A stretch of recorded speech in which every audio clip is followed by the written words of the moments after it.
Vikramshila IAS coaching institute 14 बीघा ऋषिकेश। 14 जुलाई 2024 189 पदों के लिए उत्तराखंड लोक सेवा आयोग द्वारा उत्तराखंड पीसीएस परीक्षा का आयोजन किया जा रहा है। उसके लिए एक रैपिड रिवीजन। तो अब क्योंकि समय कितने दिन शेष है, 5 दिन शेष है, तो जल्दी जल्दी क्या कर रहे हैं हम कि एक सिलेबस को सामने रख के कोई भी टॉपिक पकड़कर उससे क्या कर रहे हैं, क्वेश्चनिंग कर रहा हूं मैं। 10 सेकंड दे रहा हूं आंसर देने के लिए, कोई आपको ऑप्शन नहीं दे रहा हूं, है ना। ऑप्शन की बैसाखियों से पेपर नहीं निकला करते, आपने डायरेक्ट आंसर देने। अगर नहीं दे पा रहे तो फिर मैं आंसर दे रहा हूं, उसको याद करना आपने, ठीक है।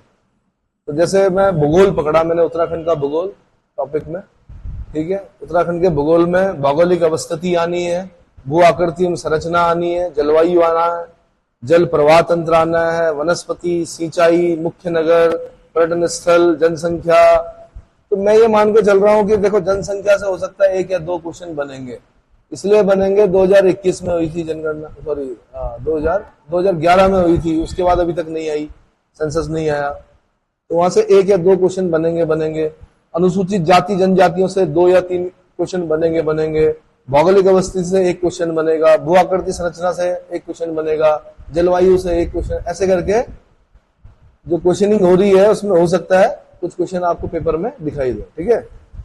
मेरा पहला क्वेश्चन, जो उत्तराखंड की अक्षांशीय स्थिति है वो बतानी है आपने, कितनी है अक्षांशीय स्थिति। लैटिट्यूडनल जो पोजीशन है उत्तराखंड की वो क्या है, 28 डिग्री 43 मिनट 31 डिग्री 27 मिनट। 28, 43, 31, 27 याद कर लो, क्या कर लो। अब कौन डिग्री और कौन मिनट लगातार है, 28, 43, 31, 27 क्या है। उत्तराखंड की देशांतरीय स्थिति कितनी है, 77 34 81 02। 77 34 81 02 घटना शुरू कर दो। अब 77 डिग्री 34 मिनट 81 डिग्री 2 मिनट, ये थोड़ा लंबा समय लेता है, याद नहीं हो पाता। अगर हम सीधे बोलते हैं 77 34 81 02 तो ये आंकड़ा में याद रहेगा, डिजिट याद रहेगी, वहां पे आंसर सही हो जाएगा, ठीक है। वैसे भी ऑब्जेक्टिव टाइप है, एमसीक्यू।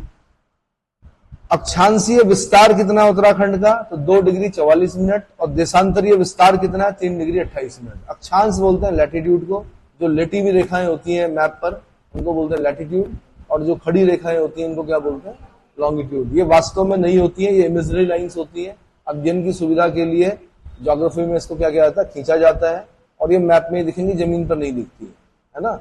ये नहीं कि आप 0 डिग्री इक्वेटर ढूंढने जा रहे कि कहां पर होगा, या ट्रॉपिक ऑफ कैंसर कहां पर होगा। बट हाँ, बनाए हुए होते हैं देशों के द्वारा क्या, कि ये जी 0 डिग्री इक्वेटर जा रही है, यहाँ से क्या हो रहा है, ट्रॉपिक ऑफ कैंसर जा रही है, कैप्रिकॉर्न जा रही है। तो सबसे पहले तो ये याद कर लो, हो सकता है कि उत्तराखंड में पहला क्वेश्चन यही दिखे आपको, अक्षांशीय विस्तार और देशांतरीय विस्तार। 28 43 31 27 77 34 81 02। अक्षांशीय विस्तार कितना है, 2 डिग्री 44 मिनट कितना, और देशांतरीय विस्तार कितना, 3 डिग्री 28 मिनट। लंबाई चौड़ाई भी याद करना, ये मत सोचना कि ये बच्चों वाले क्वेश्चन है, कई बार पीसीएस में बहुत हल्के क्वेश्चन पूछे जाते हैं। लंबाई कितनी है राज्य की, पूरब से पश्चिम 358 किलोमीटर है। चौड़ाई कितनी है, उत्तर से दक्षिण 320। डिफरेंस कितना है, अगर मैं पेपर बनाता, मैं बोलता पूरब पश्चिम जो लंबाई है और उत्तर दक्षिण जो चौड़ाई है उसमें डिफरेंस कितना है, तो 38 किलोमीटर का डिफरेंस है। यानी 358, उसमें से 38 घटा दो 320। क्लियर हो गया। हमारी जो अंतरराष्ट्रीय सीमा है उसकी कुल लंबाई कितनी है, 625 है। कितनी है, 625। अब मैं क्वेश्चन पूछ रहा हूं आपसे, चीन सीमा जो है हमारी वो कितने किलोमीटर की, जो उत्तराखंड की सीमा लगी हुई है चीन से वो कितने किलोमीटर की। आईटीबीपी बैठी होती है वहां पर, रक्षा कर रही है, पूरा देख रही है, चीनी किसी भी तरह हमारे क्या है ना। 350 किलोमीटर है। कितनी है, 350 किलोमीटर है। नेपाल के साथ कितनी सीमा लगी हुई है हमारी, ये डिजिट सी फेल करती हैं आपको। आप बोलते ना कि डिजिट में आ गया जी, नंबर आ गया, याद नहीं होता, याद करना पड़ेगा। 275। नेपाल सीमा कितनी है, तो चीन याद कर लो 350, नेपाल याद कर लो 275। अब याद होता नहीं है तो हमने ऐसे याद करना है कि चीन ने हमारे 350 रुपए देने हैं, नेपाल ने हमारे 275 रुपए देने। हमेशा के लिए याद, रिडिकुलस वे में याद करो उसको कि नेपाल से कितने लेने भाई हमने, 275। 275, ठीक है। एक बार उत्तराखंड पीसीएस में एक क्वेश्चन पूछा कि उत्तराखंड की जो स्थिति है देश में वो क्या है, मतलब डायरेक्शन बतानी थी। उत्तर पश्चिम में हम लोग कैसे हैं, उत्तर पश्चिम में है, और हम मध्य क्षेत्रीय परिषद में आते हैं, जबकि किस में आते हैं, हमारी जो स्थिति है वो उत्तर पश्चिम है। लेकिन अगर पूछेगा रीजनल काउंसिल, किस रीजनल काउंसिल में आते हैं, तो हम आते हैं मध्य क्षेत्रीय परिषद। और हमारा जो मुख्यालय है वो कहाँ है, प्रयागराज। कहाँ है, प्रयागराज है। और हमारे साथ साथ उत्तर प्रदेश, उत्तराखंड, छत्तीसगढ़, मध्य प्रदेश, ये मध्य क्षेत्रीय परिषद में आते हैं। किसमें आते हैं, ठीक है।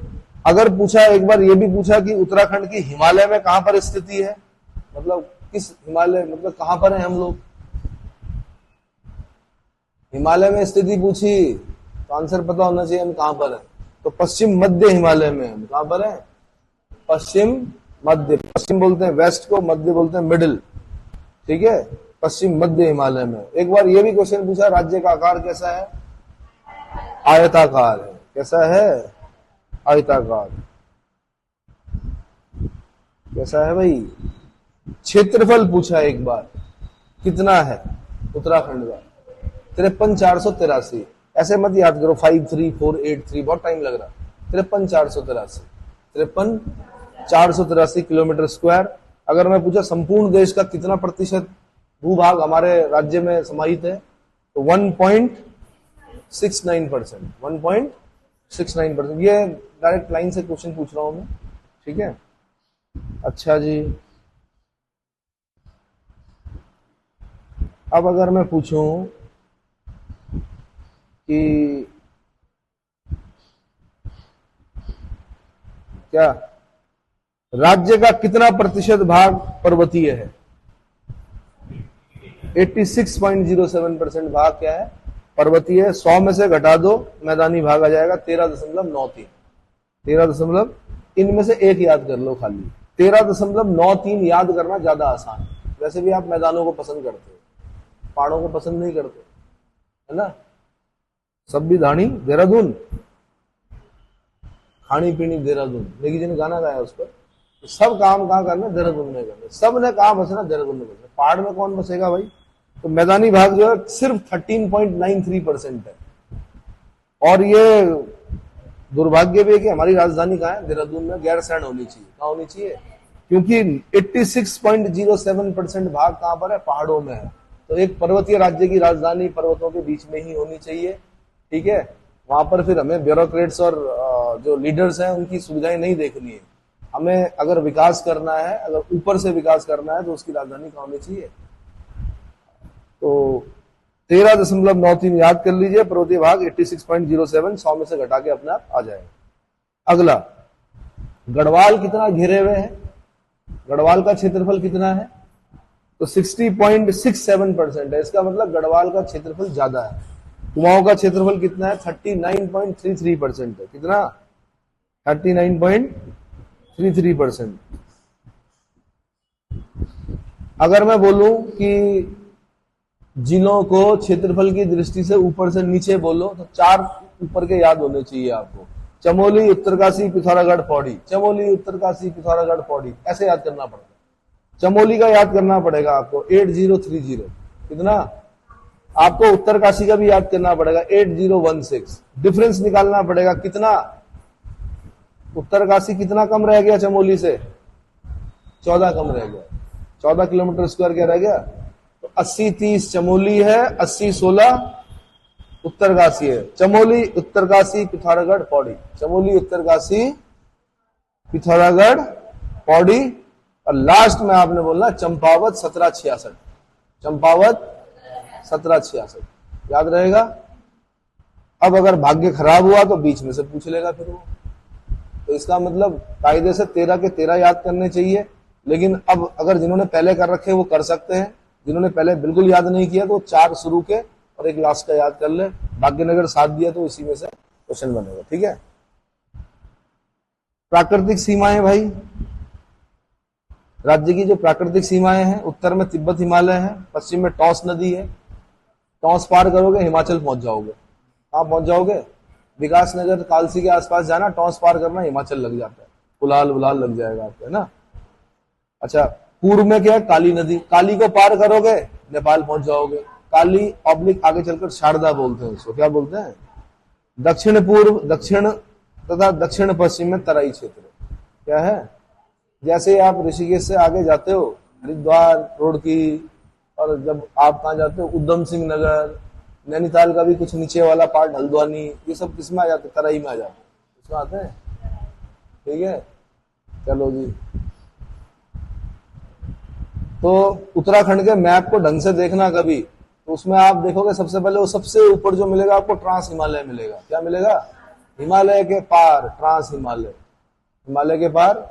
फिर आपको ग्रेटर हिमालय मिलेगा, फिर आपको मिडिल हिमालय मिलेगा, फिर आपको शिवालिक रेंज मिलेगा, फिर आपको भाबर मिलेगा, फिर आपको तराई मिलेगा। क्या मिलेगा, साथ में आपने ज्योग्राफी पॉइंट ऑफ व्यू से ये भी याद करना है कि ट्रांस हिमालय और ग्रेटर हिमालय के बीच में कौन सी लाइन, ग्रेटर हिमालय और मिडिल हिमालय के बीच में कौन सी लाइन, मिडिल हिमालय और शिवालिक रेंज के बीच में कौन सी लाइन, और शिवालिक और उसके बीच बाद कौन सी लाइन। तो ग्रेट, सबसे पहले बताओ, ट्रांस हिमालय और ग्रेटर हिमालय के बीच में हिंज लाइन कंफर्म हो, 99.99 हो या 100% हो, 100% हिंज लाइन। ग्रेटर हिमालय और मिडिल हिमालय के बीच में MCT, MCT main central thrust.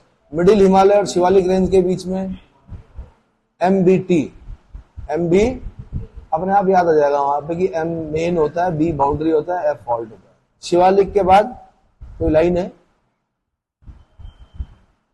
तो आपने बोला हिंज लाइन, MCT, MBT, यही बोला, ठीक है। कंफर्म हो, गलत हो गया अगर किसी का, फिर सब क्या है, सजा भी वैसी है, चेक कर लो एक बार। वैसे सही बोला उन्होंने, जितना मेरा ज्योग्राफी का अनुभव है, ठीक है। बाकी इधर से नेपाल लग गया हमारा, ऊपर से तिब्बत लग गया, तिब्बत को चीन बोलते हैं अब, मतलब तिब्बत को कैप्चर कर दिया चीन ने, है ना। इधर से काली नदी लग, इधर से हिमाचल प्रदेश लग जाता है, कहाँ, टॉस नदी के पार, और हिमाचल के बाद क्या, नीचे उत्तर प्रदेश लग जाता है। क्या लगता है, अच्छा, सबसे लंबी सीमा जो हमसे बना रहा है वो उत्तर प्रदेश बना रहा है। अगर भारतीय राज्यों की बात करें, उत्तर प्रदेश आपका देहरादून को भी टच कर रहा है, हरिद्वार को भी टच कर रहा है, पौड़ी को भी टच कर रहा है, नैनीताल को भी टच कर रहा है, और उधम सिंह नगर को भी टच कर रहा है। बल्कि मैं तो ये भी पूछता कि उत्तर प्रदेश के कौन कौन से जिले टच कर रहे हैं उत्तराखंड को। अब अगर समय है तो देखना कि उत्तर प्रदेश का फार वेस्ट और फार ईस्ट वाला जो जिला है वो कौन सा है, बीच के अगर नहीं भी कर पाओगे, ठीक है। तो चलो जी, बाकी अंतरराष्ट्रीय सीमाएं किससे बनाते हैं हम लोग तिब्बत चीन से बनाते हैं और नेपाल से बनाते हैं। नेपाल से हमारे 3 डिस्ट्रिक्ट टच कर रहे हैं, PCU क्या है, पिथौरागढ़, चंपावत और उधम सिंह नगर, PCU। और चाइना के साथ कौन से स्पर्श कर रहे हैं, तो PCU, पिथौरागढ़, चमोली और उत्तरकाशी। ये बड़ा फिर तो क्या हो गया, PCU, ये इधर भी हो गया और PCU ऊपर भी हो गया। अब कैसे होगा भाई, कैसे याद करोगे। पिथौरागढ़ कॉमन है, पिथौरागढ़ आपका तिब्बत से भी टच कर रहा है, पिथौरागढ़ नेपाल से भी टच कर रहा है। इधर नीचे याद रखना, चंपावत नीचे नीचे है और उधम सिंह नगर सबसे नीचे है, ये याद करना है आपने, ठीक है। ऊपर में जितने भी ग्रेटर हिमालय और ट्रांस हिमालय वाले जो क्षेत्र हैं वो उत्तरकाशी और चमोली है। क्या है, उत्तरकाशी चमोली। तो आपने याद करना कि पिथौरागढ़, चमोली और उत्तरकाशी ये ऊपर तिब्बत को टच कर रहे हैं। किसको टच कर रहे हैं, हिमाचल को 2 ही टच कर रहे हैं, उत्तरकाशी टच कर रहा है और देहरादून टच कर रहे हैं। कौन, उत्तरकाशी से वैसे भी आप मोरी से आगे जाओगे तो पूरा हिमाचली कल्चर है, हिमाचल लग जाता उधर, है ना, टॉस जैसे ही पार करोगे। और उत्तर प्रदेश मैंने बता ही दिया कौन कौन से कर रहे हैं। सबसे ज्यादा सीमा जो बना रहा है, जो राज्य हमारे देश का राज्य जो हमारे साथ सीमा बना रहा है वो है उत्तर प्रदेश। कौन है, कितने जिलों को, कभी कभी ऐसे ही पूछता है, कितने जिलों को, कितने उत्तराखंड के कितने जिलों को स्पर्श कर रहा है? तो 1 हरिद्वार, 2 पौड़ी, 3 नैनीताल, सॉरी पहले 1 देहरादून, 2 हरिद्वार, 1 देहरादून, 2 हरिद्वार। क्रम भी याद रखना, माना मुझे पेपर बनाने के लिए दिया जाता तो मैं पूर्व से पश्चिम में क्रम पूछता या पश्चिम से पूर्व में क्रम पूछता। तो अगर मैं पश्चिम से पूर्व में आ रहा हूं तो देहरादून, हरिद्वार, पौड़ी, नैनीताल। नैनीताल को ना भूल जाते हैं लोग, क्यों? क्योंकि थोड़ा सा टच करता है। नैनीताल, उधम सिंह नगर, ये 5 जिले क्या कर रहे हैं? उत्तर प्रदेश को स्पर्श कर रहे हैं। क्लियर हो गया? ठीक है जी। सबसे कम सीमा जो बना रहा है हमारे साथ, जो राज्य भारतीय राज्य बना रहा है, वो हिमाचल। कौन है? सबसे कम जो बना रहा है वो है हिमाचल। सब सर्वाधिक राज्यों को स्पर्श करने वाला जिला जो है, सर्वाधिक भारतीय राज्यों को स्पर्श करने वाला जिला कौन सा है बताओ? देहरादून। किस किस को कर रहा है? उत्तर प्रदेश को और हिमाचल प्रदेश को। ठीक है, हिमाचल प्रदेश को कौन कर रहे हैं स्पर्श? ऊपर से उत्तरकाशी, नीचे से देहरादून। ठीक है, नेपाल को मैंने बता दिया, क्या बताया मैंने? पीसीयू, पीसीयू है ना। नेपाल और चीन को तिब्बत मतलब पीसीयू, पीसीयू टच करते हैं, लेकिन है अलग अलग। पिथौरागढ़, चंपावत, उधम सिंह नगर ये नेपाल को कर रहे हैं, पिथौरागढ़, चमोली, उत्तरकाशी ये चीन को कर रहे हैं। राज्य का सबसे पूर्वी जिला कौन सा है? वो दिख रहा मैप में, पिथौरागढ़ दिख रहा है। सबसे पूर्वी जिला पिथौरागढ़, सबसे पश्चिमी जिला कौन? देहरादून। पश्चिमी जिला। सबसे उत्तरी जिला उत्तरकाशी, वो देखो चोंच निकली हुई उत्तरकाशी की ऊपर तक। और सबसे दक्षिणी जिला उधम सिंह नगर। उधम सिंह नगर की पूंछ देखो नीचे बिल्कुल। उधम सिंह नगर का नाम सरदार उधम सिंह के नाम पे है। इंग्लैंड गए वो, डायर की हत्या की उन्होंने, अपना नाम रखा था राम मोहम्मद सिंह आजाद। क्या नाम रखा था? उन्हीं के नाम पर है उधम सिंह नगर। ठीक है भाई। सबसे लंबी अंतरराष्ट्रीय सीमा रेखा बनाने वाला जिला कौन सा है? पिथौरागढ़। क्योंकि पिथौरागढ़ आपका चीन से भी बना रहा, नेपाल से बना रहा, तो काफी लंबी अंतरराष्ट्रीय सीमा बनाता है कौन? पिथौरागढ़। क्लियर हो गया? पिथौरागढ़ दो देशों को टच करता है, चीन को भी टच करता है, नेपाल को भी टच करता है। इसको उत्तर प्रदेश से सबसे ज्यादा स्पर्श करने वाला जिला कौन सा है उत्तर प्रदेश को? तो आंसर है उधम सिंह नगर। लंबा सा है क्योंकि उधम सिंह नगर, तो देख लो सब टच कर रहे हैं। ठीक है, और सबसे कम कौन करता है? तो कौन करता है? नैनीताल करता है। राज्य में सबसे ज्यादा जिलों को स्पर्श करने वाला जिला, अब जब पूरे मैप को देखते हैं हम, तो पौड़ी एक ऐसा जिला है जो 7 जिलों को टच करता है। कितनों को? 7 जिलों को स्पर्श करता है। ठीक है, अब बोलो किस किस को स्पर्श कर रहा है भाई पौड़ी? पौड़ी देहरादून को भी कर रहा है, टिहरी को भी कर रहा है। अरे भाई क्रम से चलो, या तो क्लॉकवाइज चलो या एंटी क्लॉकवाइज चलो। अब देहरादून से शुरू किए हो तो या तो हरिद्वार से शुरू करो। हरिद्वार से शुरू करते हैं, हरिद्वार, देहरादून, टिहरी, रुद्रप्रयाग, चमोली, अल्मोड़ा, नैनीताल। 7 हो गए? 7 हो गए। तो क्लॉकवाइज में क्या क्रम बना? हरिद्वार, देहरादून, उसके बाद बताओ देहरादून के बाद टिहरी, टिहरी के बाद रुद्रप्रयाग, रुद्रप्रयाग के बाद चमोली, चमोली के बाद अल्मोड़ा, अल्मोड़ा के बाद नैनीताल। अरे यार जब घूमोगे ना आप, अपने आप समझ में भी आ जाएगा आपको। भाई हरिद्वार पौड़ी तो है ही, गंगा पार पौड़ी है ना, है। और इधर हो गया क्या? टिहरी, सॉरी पौड़ी, पौड़ी गंगा पार पौड़ी, इधर हरिद्वार। गंगा पार करोगे तो पौड़ी लग जाएगा आपको। अब सुनो, पौड़ी आपका देहरादून से भी स्पर्श कर रहा है, पौड़ी आपका टिहरी से भी स्पर्श कर रहा है। तो टिहरी से कहां पे स्पर्श कर रहा है पौड़ी? जैसे किसी रोड से आप जा रहे हो, बताओ कहां पर होता है ऐसा कि टिहरी से जा रहे थे तब तक पौड़ी आ गया? बताओ। अरे यार तुम ये जाते हो, इधर से जाते हो, जैसे पुल पार करते हो और जैसे गरुड़ चट्टी में पहुंचते हो तो पौड़ी में पहुंच जाते हो। गरुड़ चट्टी का जो पुल है, पुल के इधर टीरी लग गया, पुल के उधर क्या लग गया, पौड़ी लग गया। समझ में आ गया? ऐसे ही आप चमोली से कैसे लगेगा पौड़ी? चमोली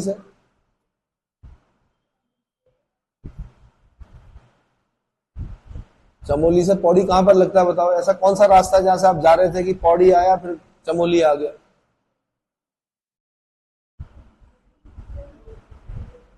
बताओ, ऐसी कोई रोड है जहां पे आप ये बोलते हो कि अब ये रोड यहाँ पे जी, अभी तक यहाँ डिस्ट्रिक्ट क्या था, यहाँ पे जी पौड़ी था, अब हम चमोली में पहुंच गए जी, अब जिला चमोली लग गया? बताओ।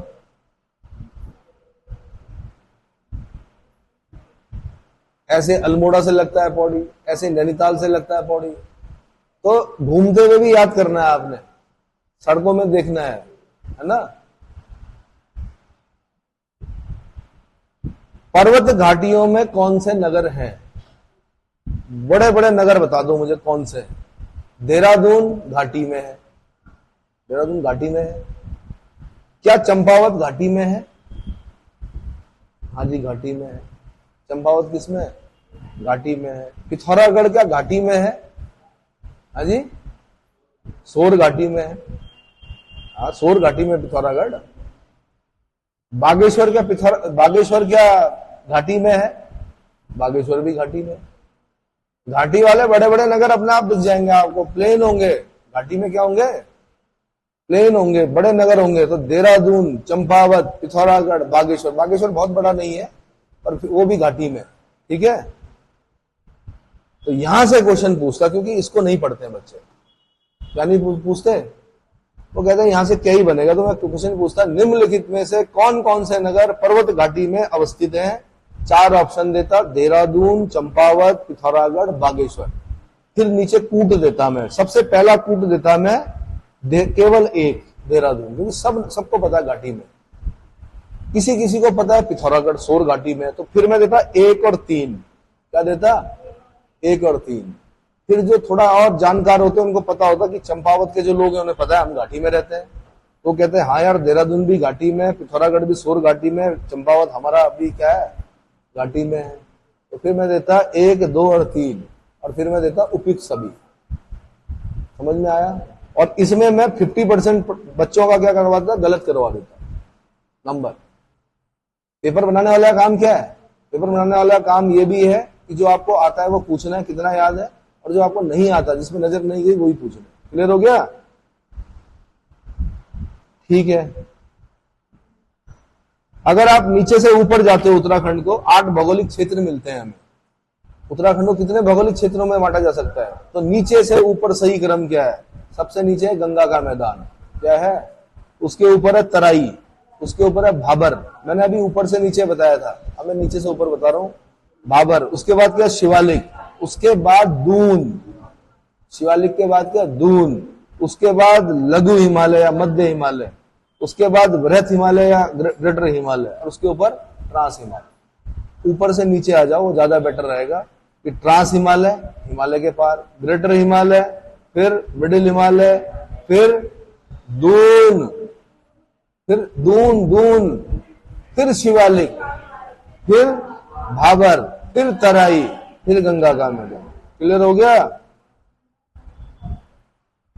तो गंगा का मैदान सबसे ज्यादा भाग किस जिले में आता है? अब हरिद्वार में वेरी, तो हरिद्वार जिले में ही आएगा। हरिद्वार जिले में आता है। किस में आता है? फिर मैं पूछता, आर्टिजियन वेल्स कहां मिलते हैं? पाताल तोड़ कुएं कहां मिलते हैं? तराई में मिलते हैं। वैसे तो आर्टिजियन वेल्स ऑस्ट्रेलिया की पहचान है। किसकी? ऑस्ट्रेलिया में जो क्वींसलैंड वाला क्षेत्र है, वहां खड्डा खोद दो एक बार, पानी निकलता रहेगा निरंतर। ऐसे ही तराई में भी अगर आप खड्डा खोदते हैं तो पानी निरंतर क्या होता है? निकलता रहता है। उसको बोलते हैं पाताल तोड़ कुएं, आर्टिजियन वेल्स। ठीक है। अब जैसे हम लोग जहां पे रहते हैं, कंकड़ पत्थर वाला क्षेत्र है, खोदा, हैंडपंप लगाया तो पत्थर ही पत्थर निकले, एक ट्रॉली पत्थर निकल गया। तो हम किस क्षेत्र में है? भाबर। किस क्षेत्र में है? भाबर क्षेत्र में। मृदा, कंकड़, पत्थर, मोटे बालू युक्त जो क्षेत्र होते हैं उसको क्या बोलते हैं? अब मैं क्या करता, आपसे पूछता शिवालिक की जो औसत ऊंचाई है वो कितनी है? शिवालिक की ऊंचाई, तो इसको वो याद करता नहीं है, तो आपको क्या करना, बाहर करना है, क्योंकि प्री तो क्या होता है, रिजेक्ट करने के लिए होता है। तो 700 से 1200 मीटर, 700 से, और उत्तराखंड में इसकी जो मोटाई है, मतलब कितने किलोमीटर तक शिवालिक मिलता है? मैं 10 से 20 किलोमीटर तक, कहीं पर 10 किलोमीटर, कहीं पर 20 किलोमीटर तक क्या मिलता है? शिवालिक रेंज मिलती है। और इसकी जो हाइट है मैंने बता दिया 700 से 1200 मीटर। ठीक है। हिमालय की सबसे नवीन श्रेणी कौन सी है? शिवालिक रेंज। सबसे नवीन श्रेणी कौन सी है? शिवालिक रेंज, शिवालिक रेंज है। और इसका जो निर्माण हुआ, अगला क्वेश्चन में ये ज्योग्राफी का भी हो सकता है, ये उत्तराखंड का भी हो सकता है कि उत्तराखंड के जो शिवालिक हैं इसका निर्माण काल क्या माना जाता है? तो मायोसीन काल से निम्न प्लिस्टोसीन काल में, मायोसीन से लेकर लोअर प्लिस्टोसीन काल तक, प्लेस्टोसीन काल तक के मध्य में शिवालिक रेंज का क्या हुआ? जन्म हुआ। और ये हिमालय की सबसे नवीन श्रेणी है। क्या है? ठीक है। उत्तराखंड के जो अधिकांश पर्यटक स्थल हैं, पर्यटक केंद्र हैं, वो कहां पर हैं? वो शिवालिक क्षेत्र में। किसमें है? शिवालिक क्षेत्र में। चूना कहां कहां पर पाया जाता है? डोलोमाइट और चूना तो मंदरासू क्षेत्र, देहरादून।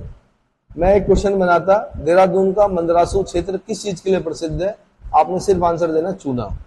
बाकी बाड़कोट में मिलता है और ऋषिकेश में मिलता है। बाड़कोट और मंदरासू, बाड़कोट और ऋषिकेश, यहां पर क्या मिलता है? चूना मिलता है। अब आप बोलोगे हम तो ऋषिकेश में रहते हैं, हमें तो पता ही नहीं चूना कहां मिलता है। कहां मिलता है चूना? हाजी, ऋषिकेश में किसी को चूना खोदते हुए देखा आपने? कुब्जाम रख, पुराना नाम ऋषिकेश का। कहां पर मिलता है बताओ? हाजी, ये जो थोड़ा आगे जाते हो आप, 7 मोड़ से आगे दाई तरफ जाना, उस तरफ कली का चूना मिलता है, बड़ा अच्छे किस्म का चूना। अब ये मुझे एग्जैक्ट नाम नहीं पता मुझे वहां का। चलो, एक क्वेश्चन मैं पूछता कि प्राचीन काल में शिवालिक को क्या कहा गया है? मैनाक पर्वत कहा गया है। क्या कहा गया है? मैनाक पर्वत कहा गया। ठीक है। शिव की भौहें, शिव की भौहें, शिवालिक। ठीक है। अगर आंख का भाई होता तो उसको क्या बोलते? आंख का अगर कोई भाई होता तो उसको क्या बोलते? आईब्रो। क्या बोलते? नहीं बोलते। तो शिव की भौहें क्या है? शिवालिक। क्लियर हो गया? चलो, हिमालय की, अब आगे भाई, आगे आगे। ये तो कॉमन सेंस वाली बात है ना कि आप कहां तक जाते हो सोच में। अब सेंस ऑफ ह्यूमर है कि नहीं है वो भी देख रहा था मैं। पढ़ते पढ़ते इतने सीरियस हो गया कि चलो, हिमालय की 3 श्रेणियों में जो फॉसिल्स मिलते हैं वो कहां पर मिलते हैं? आंसर शिवालिक में मिलते हैं। ज्यादा फॉसिल्स जो मिलते हैं, जीवाश्म जो मिलते हैं, वो कहां पर मिलते हैं? शिवालिक में मिलते हैं। ठीक है। बहिर हिमालय के नाम से किसे जाना जाता है? बहिर हिमालय। और आपको मैं ये बताऊं कि अपने समय में, आज से 10 साल 20 साल पहले, इस क्वेश्चन पे मैं कंफ्यूजन क्रिएट हुआ मेरा, जबकि मैं ज्योग्राफी का स्टूडेंट। वहां पे क्या हुआ, एक एग्जामिनेशन प्रेशर होता है, बहिर हिमालय। अब मैंने कहा यार बाहर कहां से ले रहा होगा, ये उधर से ले रहा होगा या इधर से ले रहा होगा? बहिर हिमालय बोलते हैं शिवालिक। इसको बोलते हैं? शिवालिक को बोलते हैं।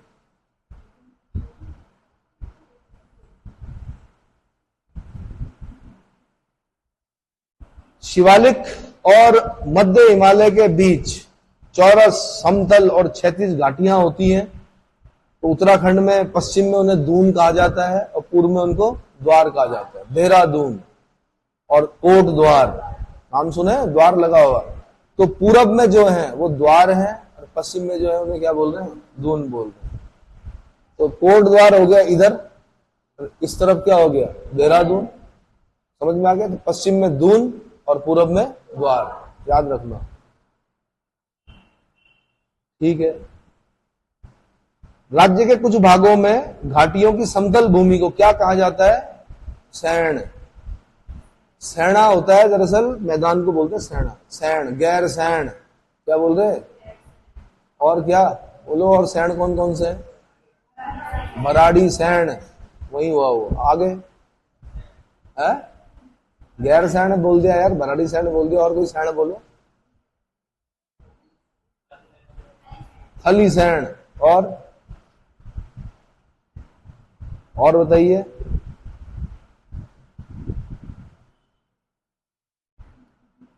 ठीक है,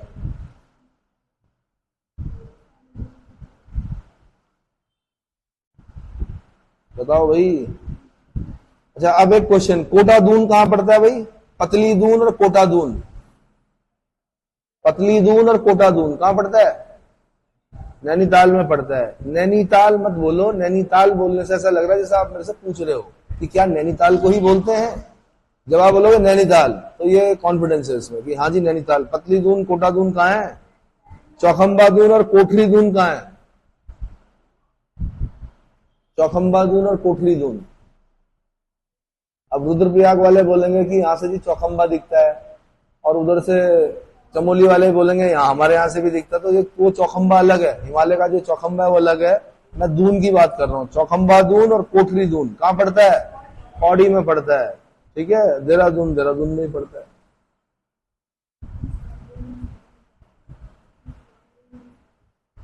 देहरादून जो है उसकी लंबाई चौड़ाई बतानी है आपने। तो 70 किलोमीटर लंबा है और 24 से 32 किलोमीटर चौड़ा है। 70 किलोमीटर लंबा और 24 से 32 किलोमीटर चौड़ा। ठीक है भाई। अब मुझे, जैसे मैंने आपसे पूछा था बातें कम, शिवालिक की ऊंचाई पूछी थी मैंने, कितनी? तो 700 से 1200 मीटर। शिवालिक की क्या बताई? ऐसे ही आपने मुझे बताना है मध्य हिमालय की ऊंचाई बतानी है मुझे, कितनी है? तो 1200 से 4500 मीटर मध्य हिमालय। जितने भी हिल स्टेशंस हैं वो मध्य हिमालय में। मध्य हिमालय को हिमाचल रेंज भी कहा जाता है। मसूरी मध्य हिमालय में पड़ता है। कहां पड़ता है? इवन हमारा मसूरी नहीं, पर्वतों की रानी मसूरी नहीं, अगर आप हिमाचल में डलहौजी जाओगे वही मध्य हिमालय में पड़ता है। अगर आप कालिम्पोंग वेस्ट बंगाल में जाओगे, कालिम्पोंग और दार्जिलिंग जाओगे, वो भी मध्य हिमालय में पड़ता है। समझ में आ गया? तो मजा तभी आता है ना कि आप मध्य हिमालय में हो और वहां से ग्रेटर हिमालय दिख रहा हो, तभी तो सुंदर लगता है वो। तो 1200 से 4500 मीटर। और अगर जैसे मैंने आपसे बोला था कि शिवालिक को जब हम नापते हैं, माना हम जहाज से जा रहे हैं तो हमें 10 से 20 किलोमीटर पार करना पड़ता है शिवालिक को। ऐसे अगर हम जहाज से मध्य हिमालय को पार कर रहे होंगे तो कितने किलोमीटर पार करना पड़ेगा हमें? 70 से 100 किलोमीटर। यानी चौड़ाई जो मध्य हिमालय की है वो कितनी है? 70 से 100 किलोमीटर। ठीक है भाई।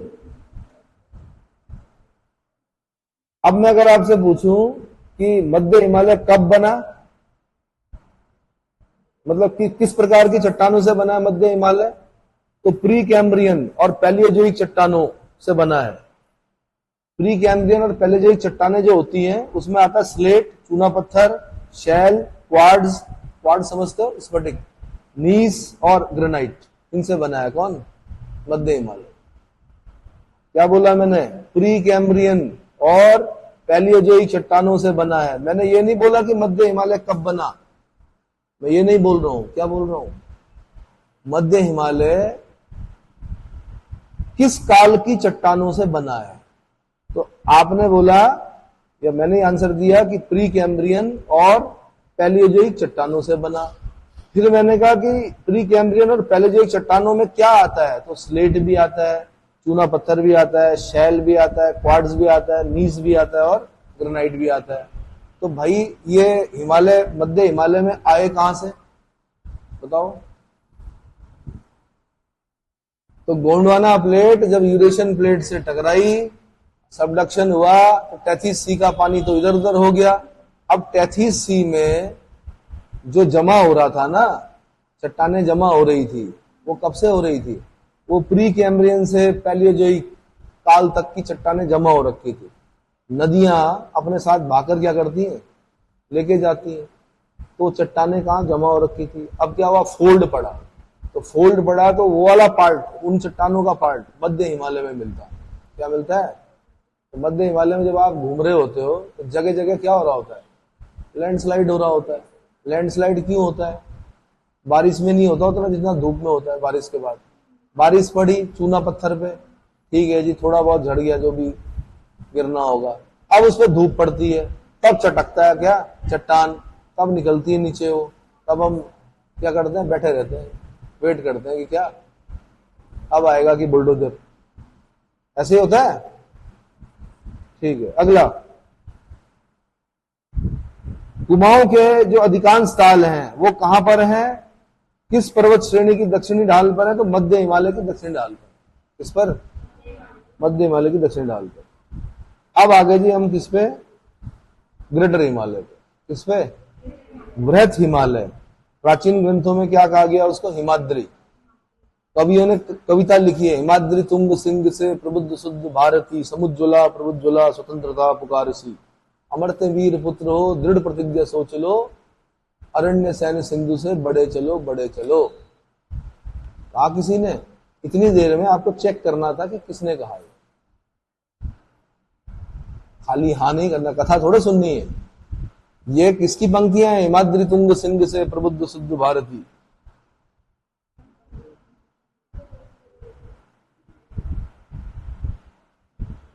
ठीक है भाई। हाँ जी, जयशंकर प्रसाद। तितली कंकाल, तितली भी लिखा उन्होंने, कंकाल भी लिखा उन्होंने। ठीक है। तो जो सबसे ऊंची चोटियां होंगी, चाहे वो नंदा देवी हो, चाहे वो कामेट हो, बड़ी बड़ी जो ऊंची चोटियां होंगी वो किसमें होंगी? बृहत हिमालय पे होंगी। ठीक है। और ग्रेटर हिमालय वाला पार्ट क्या होगा? ऊपर के 3 डिस्ट्रिक्ट जो है वहां ज्यादा होगा। पिथौरागढ़ में भी होगा, चमोली में भी होगा और उत्तरकाशी में भी होगा। ठीक है। अधिकतर जो ऊंची चोटियां होंगी चमोली में होंगी। कहाँ होंगी? नंदा देवी कहाँ जी? चमोली में। कामेट कहाँ जी? चमोली में। तो दो जो सबसे ऊंची चोटियां वो कहाँ है? नंदा देवी, कामेट, नंदा देवी पूर्वी, बद्रीनाथ, चौखंबा, त्रिशूल, दूनागिरी, केदारनाथ, केदारनाथ, मलारी, है ना, प्रमुख शिखर हैं राज्य के। चलो जी, अब मुझे बताओ नंदा देवी कितना? 78 17 याद रखना आपने। कितना? 78 17। कामेट 77 56।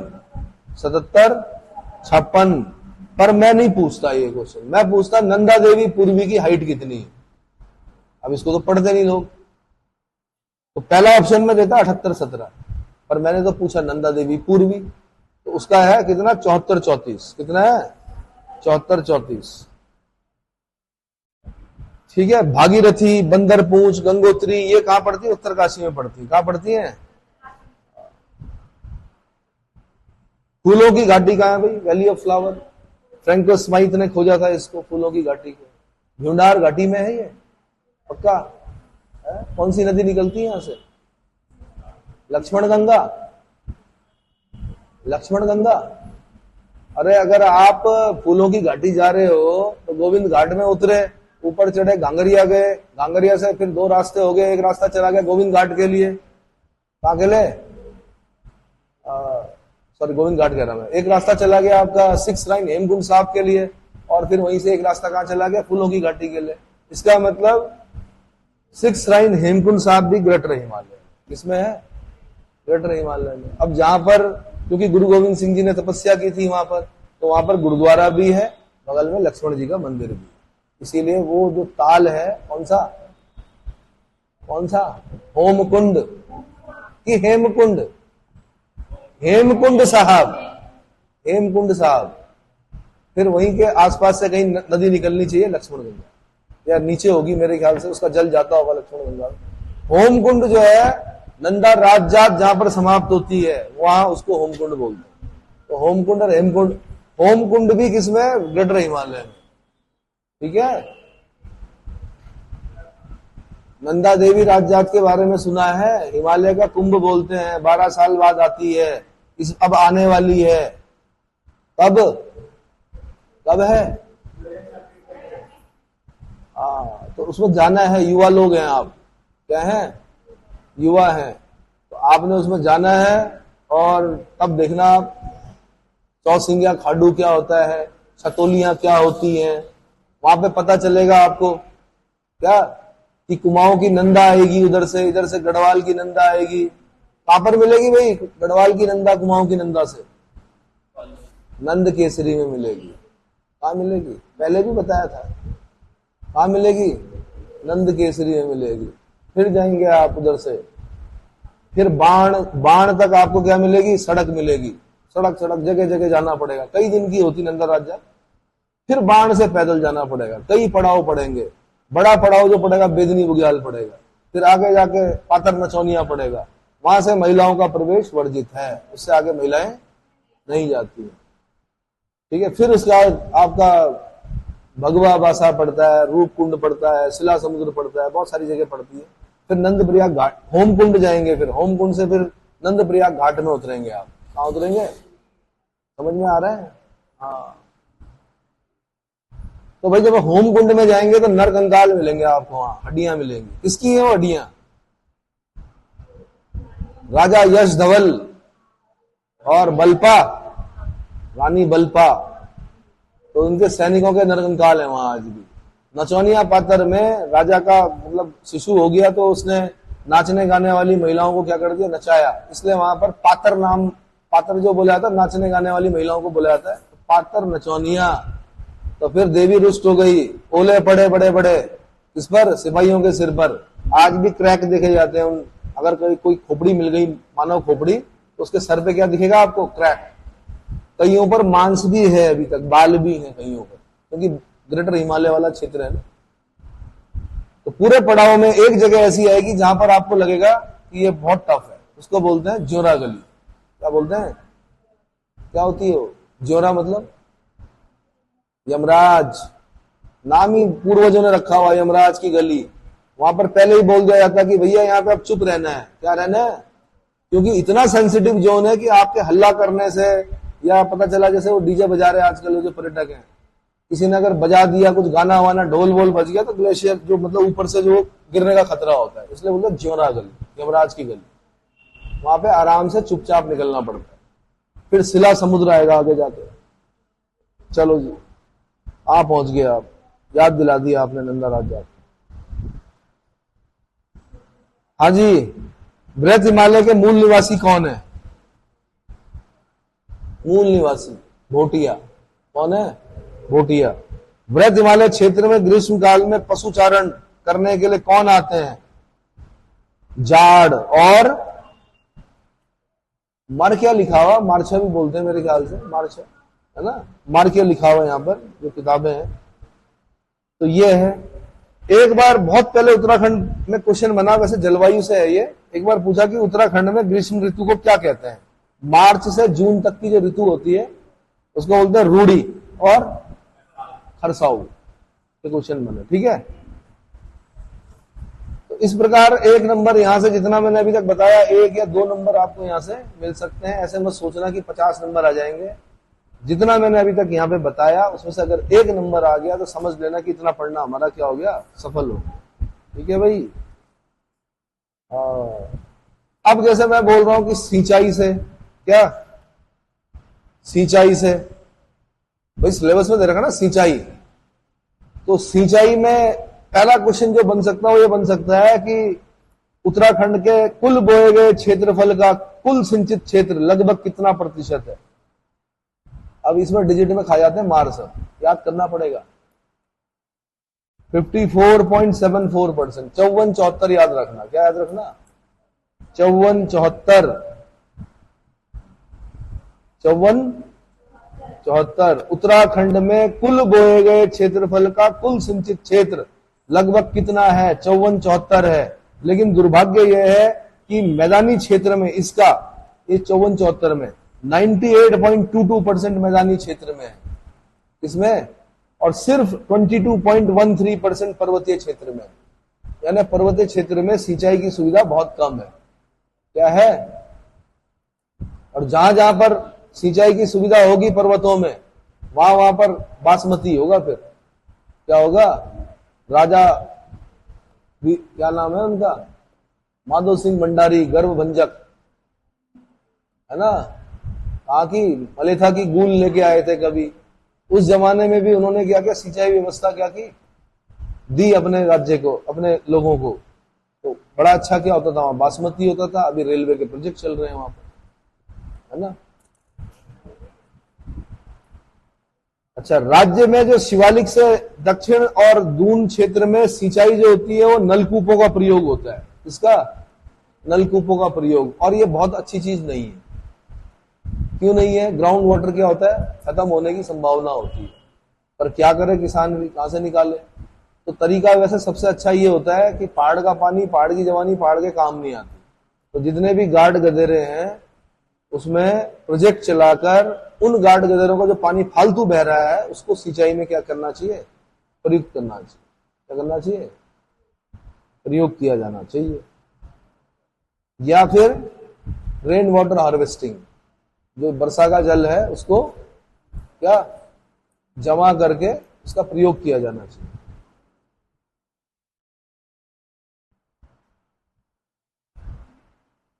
तो राज्य में अगर मैं पूछूं, अगला क्वेश्चन मैं यही बनाता पेपर में, राज्य के शुद्ध सिंचित क्षेत्र के लगभग कितने प्रतिशत भाग पर नलकूप द्वारा सिंचाई की जाती है? नलकूप द्वारा। आंसर 70.65, 70-65 याद रखना, 70.65%। ठीक है।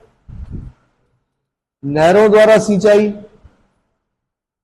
तो नहरों का अगर प्रतिशत पूछूं मैं तो 20.69%, 20.69%। अरे याद रहेगा? अरे भैया इन दोनों को एक साथ याद कर लो। मैं 2 स्टेटमेंट बना के देता, 3 स्टेटमेंट बना के देता, क्योंकि मुझे इस पेपर को, पीसीएस के पेपर को लगभग अगर हम यूपीएससी के अपने बच्चों को सिखाना चाह रहे हैं कि यूपीएससी में कैसा पेपर बनता है, तो वहां पर इंफॉर्मेशन दी होती है, आपसे पूछा हुआ होता है कि क्या सही है। तो मैं ऐसे क्वेश्चन बनाता, भाई सुन लो। पहला पॉइंट देता मैं, उत्तराखंड में कुल बोए गए क्षेत्रफल का कुल सिंचित क्षेत्र लगभग 54.74% है। दूसरा स्टेटमेंट में देता, राज्य के शुद्ध सिंचित क्षेत्र में लगभग 70.65% भाग पर नलकूप द्वारा सिंचाई होती है। तीसरा पॉइंट देता मैं कि जो शुद्ध सिंचित क्षेत्र के लगभग 20.69% भाग पर नहरों द्वारा सिंचाई होती है। अब फिर मैं पूछता कितने सही है, तो मैंने तो बताया वो तीनों सही है। क्या है? तीनों सही है। ठीक है। एक क्वेश्चन में ऐसा बना के देता आपसे कि राज्य में जो चाल खाल योजना है, चाल खाल, ये पहले बन चुका है क्वेश्चन, चाल खाल योजना का उद्देश्य क्या है? जल स्तर का सुधार। जल स्तर में चाल खाल क्या होता है? चाल खाल क्या हुआ? अरे खाल, खाल किसे बोलते हैं उत्तराखंड में? खाल सुना तुमने? मौन खाल, ये खाल, वो खाल, नामों के आगे रहते हैं। जहां जहां तालाब होते हैं ना, खाल क्या बोलते हैं। तो अब सुनो, चाल खाल क्या करना है कि आपने क्या करना है कि पर्वतों के आसपास क्या करना है, खड्डे खोद देने ऊपर। पर पर्वतों के ऊपर वाले भाग को क्या बोलते हैं, उपत्यका या आदित्यका? पर्वत का जो ऊपर का समतल भाग है उसको क्या बोलते हैं, उपत्यका बोलते हैं कि आदित्यका बोलते हैं? और पर्वतों के नीचे वाले को क्या बोलते हैं, नीचे जैसे खत्म हुआ पर्वत, आदित्यका या उपत्यका?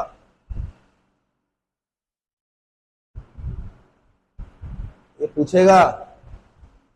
तो आपने क्या करना, पर्वतों को ऊपर आदित्यका, तो आदित्यकाओं में आपने खड्डे खोद देने हैं, खूब बड़े बड़े, क्या जैसे दक्षिण भारत में नहीं खोदते, वैसे खोद के रख देने हैं। अब क्या होगा उससे? बरसात होगी। बरसात से क्या होगा? हाँ जी, पानी भरेगा उसमें। क्या होगा? पानी भरेगा। पानी भरने से क्या होगा? जल स्तर में सुधार आएगा। ठीक है। कभी मधमेश्वर जाएंगे आप, ऊपर बूढ़ा मध है, वहां खोद रखे हैं उन्होंने, बड़े बड़े खड्डे खोद रखे हैं। अब उस खड्डों से क्या होता है, पूरे साल भर एक तो जो वहां की जो भैंसे वैसे हैं वो उसमें नहाती हैं बढ़िया अपना, और जानवरों को पानी मिलता है, साथ में जल स्तर में भी क्या होता है, सुधार होता है। अगल बगल का जो क्षेत्र होगा उसके स्रोत सूखेंगे नहीं जल्दी से। समझ में आया? या दूसरा तरीका, बांध के जंगल लगा दो। जहां चीड़ है उसकी जगह पर आप बांझ लगा दो। चीड़ जहां होगा वहां पानी नहीं होगा, जहां बांझ होगा वहां पानी पानी होगा। तो कई जगह पर ऐसा देखा गया, कुछ जो पर्यावरणविद हैं उन्होंने बांझ के जंगल लगाए और जल स्रोत फूट पड़े अचानक, क्योंकि बांझ के जंगल क्या करते हैं, अपनी जड़ों पर पानी को स्टोर करके रखते हैं। अच्छा जी, अगला क्वेश्चन जो है, नहरें। ऊपरी गंग नहर से मैं क्वेश्चन पूछता कि राज्य की सबसे पुरानी नहर कौन सी है, तो ऊपरी गंग नहर क्या है। फिर मैं पूछता ऊपरी गंग नहर का निर्माण कब हुआ था, तो 1842 से 1854 के बीच हुआ था। इवन अंग्रेजों ने रुड़की में इंजीनियरिंग कॉलेज खोला, सिविल इंजीनियरिंग की पढ़ाई होती थी। सिविल इंजीनियरिंग में सिखाया जाता है नहर कैसे खोदते हैं, और सिविल इंजीनियरिंग का जो सबसे नमूना जो है, मतलब एक आश्चर्य जो है, वो चीला है। जब आप चीला जा रहे होते हैं, एक जगह पे नहर गायब हो जाती है, ऊपर से पूरी नदी है, और नहर नीचे अंडरग्राउंड होकर फिर उस नदी के, जो सूखी नदी रहती है, बरसात में तो पानी रहता है, फिर बाहर निकल जाती है। वो सिविल इंजीनियरिंग का क्या एग्जाम्पल, समझ में आया? पता है क्या बोलते हैं उस जगह का नाम? चीला ही बोलते हैं। कुनाओ गांव पड़ता है, ठीक है। वो जो एक गधेरा आता है भाई, बहुत चौड़ा, आजकल बहरे लोग उसमें। 1842 से 1854 के बीच में किसके द्वारा? अंग्रेजों के द्वारा किया गया था। उद्घाटन किसने किया? डलहौजी ने किया। किसने किया? डलहौजी ने किया। इस नहर को कहां से निकाला गया है? हरिद्वार के समीप गंगा के दाहिने छोर से निकाला गया। मैं अभी चीला नहर की बात कर रहा था, पर मैं यहां पे बता रहा हूं कि ये जो ऊपरी गंगा नहर है, इसको कहां से निकाला गया? हरिद्वार के समीप गंगा के दाहिने छोर से। यानी जितनी भी नहरें बनी हुई हैं वो सिविल इंजीनियर्स ने बना रखी हैं। और उसके लिए मैंने बता दिया कि आपको रुड़की में क्या इंजीनियरिंग कॉलेज बहुत पहले, आज आईआईटी का दर्जा है उसको, इसका आईआईटी रुड़की। हरिद्वार के समीप गंगा के दाहिने छोर से निकाला गया। कहां तक जाती है भाई? कानपुर तक। कहां तक?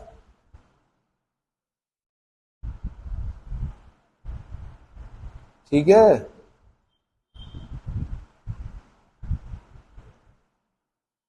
अगला,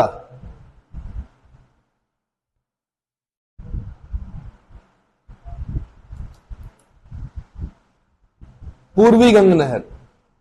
पूर्वी गंग नहर, भीमगोंडा सुना है आपने? भीमगोंडा है ना, भीमगोंडा सीरीज के बाईं ओर से 48.55 किलोमीटर लंबी और 137.4 क्यूसेक शीर्ष क्षमता की मुख्य नहर। याद रखना, जब डैम से पानी छोड़ा जाता है तो तब हम ये नहीं बोलते इतना लीटर पानी छोड़ा गया, क्या बोलते हैं? क्यूसेक में बोलते हैं। क्या बोलते हैं? तो 137.4 क्यूसेक, ठीक है। और इस मुख्य नहर की 5 शाखाएं हैं। पूर्वी गंग नहर परियोजना की 5 शाखाएं हैं। चंदोक, नगीना, नजीबाबाद, नहटोर और अलावलपुर, ये जाती हैं। इतना क्लियर हो गया? बिजनौर और मुरादाबाद को जो सिंचाई की सुविधा मिली है, बिजनौर और मुरादाबाद को, वो पूर्वी गंग नहर से मिली है। अगली इंपॉर्टेंट नहर से क्वेश्चन पूछता मैं, शारदा नहर से। क्या? कहां पर है भाई? चंपावत, बनवासा। कहां पर? कब शुरू हुआ निर्माण? 1928 में। कब? किस पर? शारदा ऑब्लिक काली नदी पर। किस पर? चंपावत उद्यम सिंह नगर को जो सिंचाई की सुविधा प्राप्त होती है वो शारदा नहर से मिलती है। तो एक सिंपल सा क्वेश्चन पूछता मैं, शारदा नहर का निर्माण कब हुआ था? आंसर 1928 में हुआ था। एक क्वेश्चन में पूछता जमरानी बांध परियोजना से। जमरानी बांध परियोजना, उद्यम सिंह नगर और नैनीताल जिले को जो सिंचाई मिलती है वो इससे मिलती है, जमरानी बांध परियोजना से। इससे भी मिलती है, मतलब जमरानी बांध परियोजना। ऐसे एक मैं क्वेश्चन पूछता, नानक सागर बांध नहर परियोजना।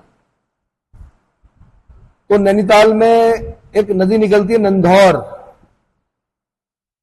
नंधौर, तो नैनीताल और उद्यम सिंह नगर की सीमा पर नानक सागर बांध परियोजना है, ठीक है। तो इससे नैनीताल और उद्यम सिंह नगर को क्या मिलती है? सिंचाई मिलती है, सिंचाई की सुविधा उपलब्ध होती है। एक मैं पूछता रामगंगा नहर से क्वेश्चन। किससे? रामगंगा नहर से। पौड़ी गढ़वाल, कालागढ़ के समीप, कालागढ़ पौड़ी गढ़वाल के समीप, है ना। 3200 किलोमीटर लंबी नहर। कितने किलोमीटर? तो रामगंगा बांध को कालागढ़ बांध के नाम से भी जाना जाता है। किस नाम से जाना जाता है? एक है भीमताल, कुमाऊं क्षेत्र की सबसे बड़ी झील है। कई छोटी बड़ी नहरें निकाली गई हैं भीमताल से, ठीक है। तो नैनीताल के कुछ जिलों को क्या मिलती? सिंचाई मिलती है।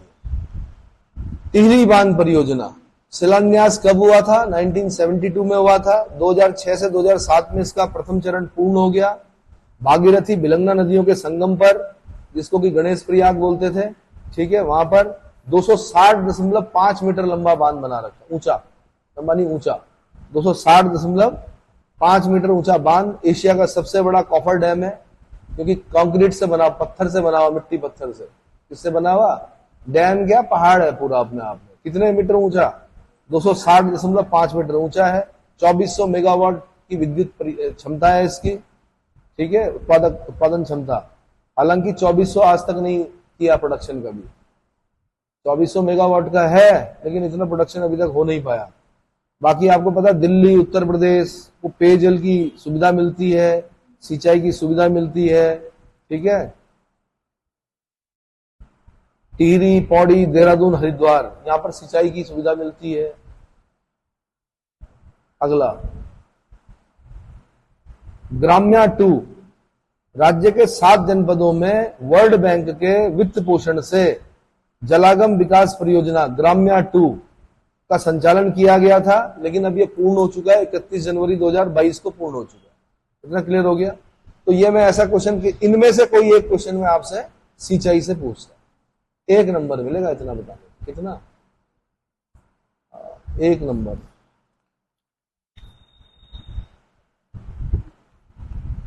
ठीक ठीक। ऐसे मैं पर्यटक स्थल उठाऊंगा और सारे जितने भी जिले हैं उनके पर्यटक स्थल जितने भी होंगे उनको क्या कर देंगे, वहां से एक क्वेश्चन बनेगा।